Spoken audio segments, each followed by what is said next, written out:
Saudara, dalam sidang replik atau tanggapan jaksa atas pembelaan terdakwa kasus perintangan penyidikan, Irfan Widianto, JPU menyebut surat perintah Kadifropam tentang penyidikan Paminal atas kasus tembak-menembak yang ditandatangani Hendra Kurniawan sebelumnya juga telah diuji di Majelis Sidang Komisi Kode Etik Polri dan dinyatakan tidak sah.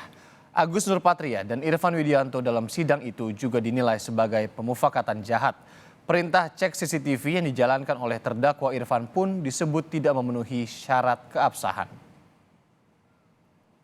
Berdasarkan fakta di persidangan, perintah dalam ruang lingkup Paminal terkait ini disebut tidak memenuhi penilaian keabsahan secara objektif dengan alasan sebagai berikut. Bahwa norma yang melegitimasi tindakan terkait CCTV yaitu ruang lingkup tugas Paminal yang diatur dalam Perkadif nomor 1 tahun 2015 harus diuji dengan norma yang tidak melegitimasi tindakan terkait CCTV yaitu adanya surat perintah penyidikan nomor SP/955 dan sekian-sekian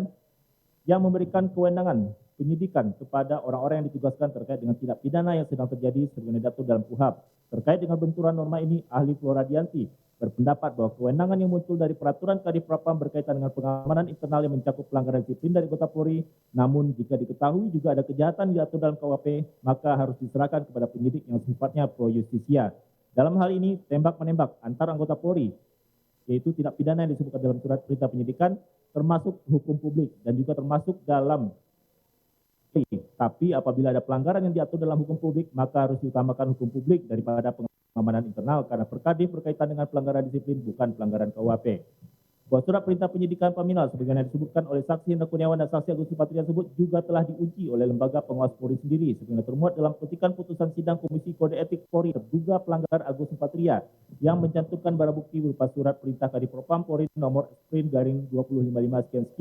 yang ditandatangani oleh Brigjen Pol Hendra Kurniawan. Namun, sekalipun ada surat tugas tersebut dan telah dipertimbangkan oleh Majelis Sidang Komisi Kode Etik, namun terduga pelanggar Agus Nurpatria tetap diputus bersalah karena melakukan pemufakatan jahat dengan AKP Irfan Widianto dengan cara memerintahkan AKP Irfan untuk cek dan amankan DVR CCTV yang ada di Posarpam Komplek Duren 3.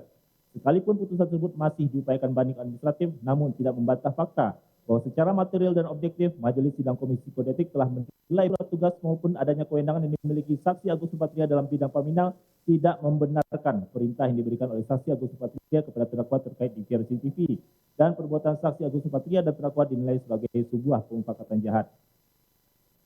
Bahwa sebagaimana disebutkan doktrin hukum pidana di atas, keabsahan perintah tersebut juga harus dihubungkan dengan kepentingan yang terkait dengan terbitnya surat perintah tersebut yang tidak terlepas dari keinginan Ferdy Sambo yang ingin menutupi peristiwa sebenarnya atas penembakan Yosua. Bahwa ikut sertanya fungsi Paminal dalam pengolahan TKP ditunjukkan pada tanggal 8 Juli 2022 dengan adanya permintaan saksi Ferdy Sambo kepada saksi Hendra Kurniawan untuk cek CCTV dan keikutsertaan fungsi Paminal tersebut kembali ke saksi Ferdy Sambo dengan menyampaikan kepada saksi Beni Ali dan saksi Hendra Kurniawan bahwa untuk selanjutnya agar dilakukan oleh Paminal saja. Dengan demikian dapat dipastikan bahwa terbitnya surat perintah tugas penyelidikan Paminal tersebut adalah sebagaimana keinginan saksi Ferdy Sambo yang mempunyai kepentingan sangat besar untuk mengaburkan peristiwa penembakan Brigadir Yosua.